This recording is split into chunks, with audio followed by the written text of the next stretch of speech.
السلام علیکم بچوں، آپ سب کیسے ہیں؟ آپ نے کہانی سنی تھی حضور صلی اللہ علیہ وآلہ وسلم کے بچپن کے بارے میں۔ آپ کو کیسی لگی؟ آپ کو اچھی لگی؟ آپ کو مزہ آ رہا ہے کہانی سننے کا؟ آپ کو معلوم ہے حضور صلی اللہ علیہ وسلم کے بارے میں جاننا، سننا، پڑھنا کتنے ثواب کا کام ہے، اور اللہ تعالیٰ اس سے بہت خوش ہوتا ہے۔ اب ہم حضور صلی اللہ علیہ وسلم کی جوانی کے بارے میں پڑھیں گے اور کہانی سنیں گے، ٹھیک ہے نا؟ چلیں پھر ہم شروع کرتے ہیں۔ بسم اللہ الرحمن الرحیم۔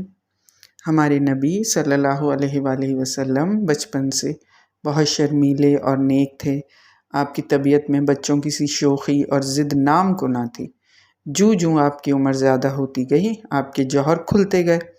مکہ کے نوجوان میلوں، ٹھیلوں، کھیل تماشوں، نیزہ بازی اور شاعری کے مقابلوں میں مصروف رہتے، اور انہیں کسی بات کی سدھ بدھ نہ ہوتی، مگر آپ ہمیشہ ان چیزوں سے الگ تھلگ رہتے تھے۔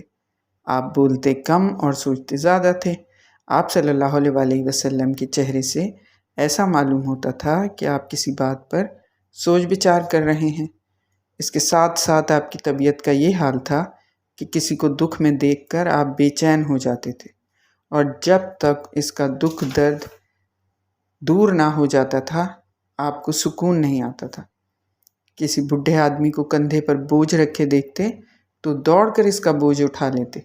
کوئی اندھا گرتا پڑتا، ٹھوکریں کھاتا راستہ چلتا نظر آتا تو بڑھ کر اس کا ہاتھ تھام لیتے، اور جہاں اسے جانا ہوتا وہاں پہنچا دیتے۔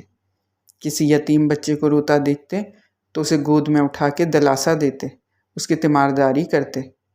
ایک دن ایک بوڑھا غلام پانی کی مشک اٹھائے نظر آیا، مگر اس میں اتنا بوجھ اٹھانے کی سکت نہ تھی۔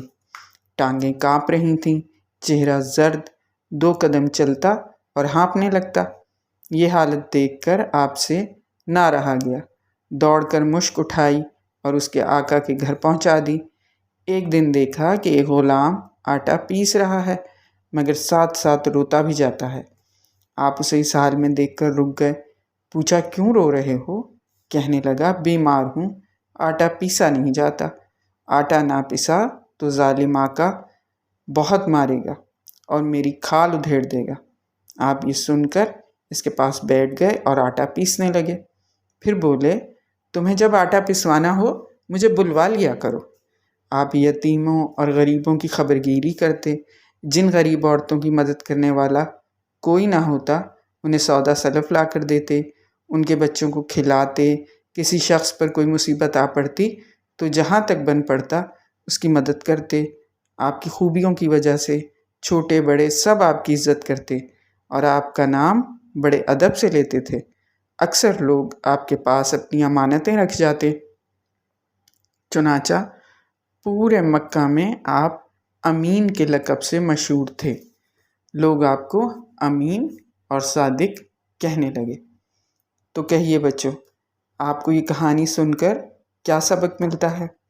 یہی کہ جیسے آپ صلی اللہ علیہ وآلہ وسلم دوسروں کی مدد کیا کرتے تھے، تو ہم سب کو بھی چاہیے کہ ہم دوسروں کی مدد کریں، انہیں پریشانیوں سے نکالیں، ان کے لیے آسانیاں پیدا کریں، ٹھیک ہے؟ انشاءاللہ آج یہاں کہانی ختم ہوتی ہے، اور پھر ہم اگلی کہانی پھر سنائیں گے، ٹھیک ہے؟ اللہ حافظ۔